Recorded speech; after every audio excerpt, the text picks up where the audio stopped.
So I'm Mary Beth Baldwin. I teach English 10, and then I'm co-teaching with Mark the STEM and English class.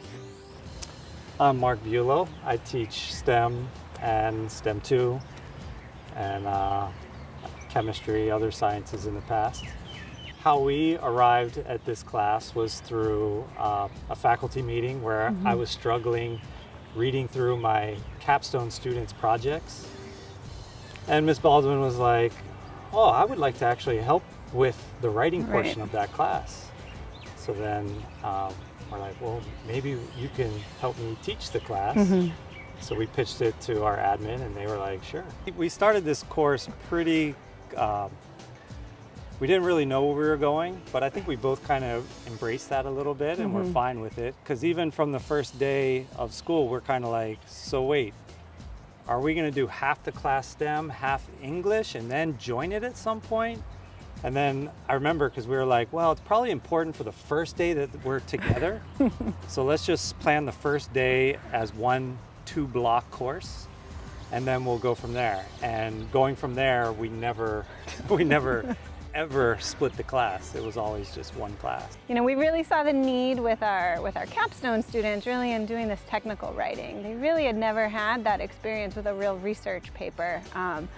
You know, not just writing a paper with sources and references, but also with including graphs and images and all of that. And so we were thinking, gosh, we wish that our kids would get to capstone and be able to already do this on their own so that they could really focus on their projects with just a little bit of help on the writing. So that's why we thought, oh, we'll do a STEM and English class together so that we can really prepare them for that, for the capstone.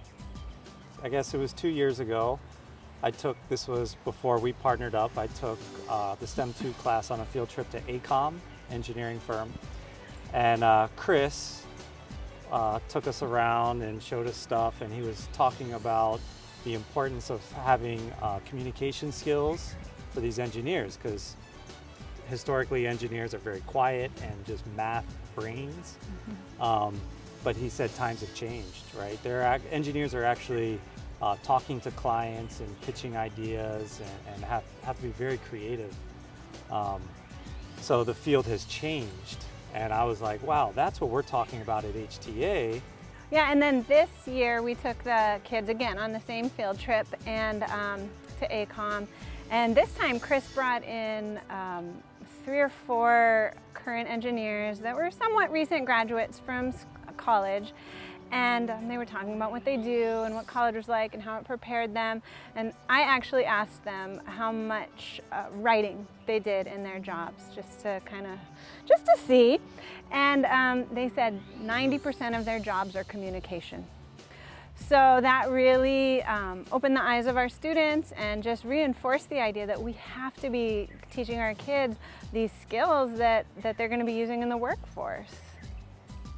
You know, actually last year, when I was teaching my English 2 class, I really wanted the kids to be connected to the Waipahu community. And I didn't exactly know how to go about doing that, so I just kind of cast a wide net, and Matt Zatello helped me make contacts, gave me some contacts that he knew from like the Waipahu, I think the Community Coalition, something like that. And I just reached out and I sent emails to maybe 10 people, and Deanna from Hawaii Plantation Village was one of them. And she came up and she spoke to my class, and my class loved it, because most of them had already taken modern Hawaiian history, or they'd heard things about it, but they didn't know about Hawaii Plantation Village. And one of the kids, so they did these inquiry projects, and one of the groups said, you know, they need a social media presence. And so they sort of did a little mock-up of what that could look like, and I thought, oh, that's pretty cool. Then fast forward to this school year, and we're thinking, okay, what would be a good place for us to do some, you know, place-based learning in our community that would really help us solidify connections in the community and bring our kids to know more of the community. And you know, it was kind of just a natural fit, and they're so willing to work with us that And there's so many awesome opportunities out here. So that's pretty much how it started. Yeah. So the first thing we try to do is just help them empathize, right? So we came down here just to get familiar with Hawaii's Plantation Village. They actually did the formal tour with the docent, and it was extremely hot and it was crowded, and they started to recognize problems, right? They knew that they had to come down here and kind of see what's happening through a different lens, right? So they were kind of looking for those things that they could help with. So after that, the class just kind of came back and just did a ton of brainstorming, kind of debrief on all these things all this data that they gathered. And then from there, they kind of started to slide into interests. We just have them kind of come up with ideas and try to prototype it. We sit with them, we ask questions, there's constant iteration. We're bringing in mentors, we're bringing in people from the community to help out with this. It's totally organic. Yeah. We ask a lot of questions. And it's not because it's genuinely because we don't know. We've never done this before either, right? We've never designed things for this organization, so we're kind of with them, which is makes it kind of fun. We're able to get them to reflect a lot. We've asking them a lot of questions again, but also we brought them down here recently, maybe a couple of weeks ago, to pitch their ideas to some of the people at Plantation Village to get their feedback on the idea. So we're just trying to get them as much feedback and different ways to iterate as possible. Yeah. So I've learned a lot from this project because these are real people that we're working with. So our project is we're upgrading the signs here at the Hawaii Plantation Village. I noticed that the signs were kind of hidden and you didn't see a lot of them. The way that I came up with this idea, it wasn't about what I was hearing during the tour. It was about what I wasn't hearing. We have got 4 students in our group, and we're working on building a fish feeding platform out near the fish pond. Community partnerships are so vital to education today because we need to be able to take kids out into the real world. Everyone keeps saying they need to have authentic real world learning experiences, and at HTA we're actually providing those opportunities for our kids. We have such great flexibility on Mondays, even some Wednesdays and Fridays, to take our kids out to do things. Like last Friday, I took a student down to a printing press kind of thing to look at how they're going to make signs, and he took kids to learn how to use...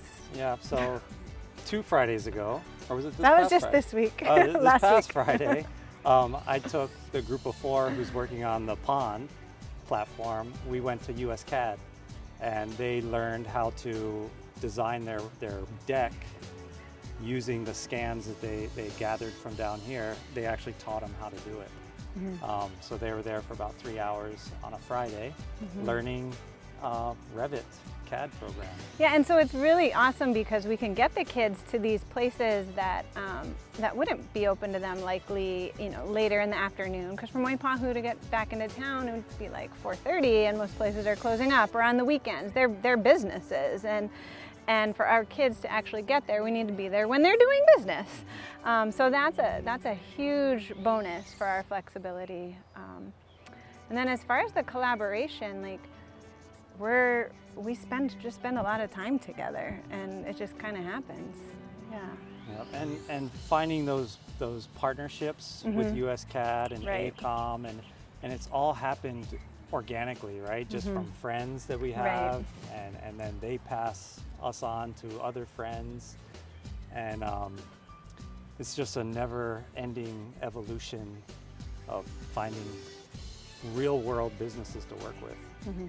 Well, and it's not just the virtual days or the extended learning days, but it's also that we have these 3 hours together twice a week with our students. That allows for this extended project rather than 45 minutes. So the block schedule helps us with it, and the at-home time or the virtual extended learning, experiential learning. I think the open-mindedness from our admin Yeah. has kind of been a huge factor because we ask for things that are out of the ordinary, right? And it's maybe a little bit of risk, but they are like, yeah, try it, right? So knowing that we can try things and they might not always work out perfect and it's okay is kind of makes things doable. If we think about ourselves, when we're 15, 16 years old, and pitching our ideas in front of, potentially 100, 150 people, like that's totally scary. And these kids are rising to that challenge. Like, what an awesome experience for them to have in high school. Like, where are they gonna go from here, right? Like, this is just the beginning for these guys. And so for us to take them through that process, and really the second time, this is our second project with them, we're not hand-holding very much like we did in our first project. And hearing our partners talk about our kids, Yeah. Man, they're like, they did amazing. They're so excited, but they're blown away. They're like, Yeah. I can't believe 15 and 16-year-old kids are doing this. Yeah. So then, we feel good, feel better. One of the important reasons why we're so excited about this partnership is that I would like for each of those students that are working with us to appreciate not only the stories of the plantation immigrants that came to work in Hawaii, but also to appreciate their own past, their own parents, the stories of their grandparents. Because if those memories are gone, there's no way to capture it. How do you document that?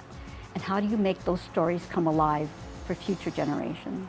I feel like we're learning as much as the kids, enjoying it. I mean, we have fun every single day. We have so much fun doing this with the kids, with each other, just meeting people. And I wish that everybody, all teachers could have this kind of experience and all students could have this kind of authentic learning experience because, like, what better, right? Learning out in the real world. It's awesome. Yeah, I'm really curious to see how our students reflect on this class at the very end, to see how their experience was.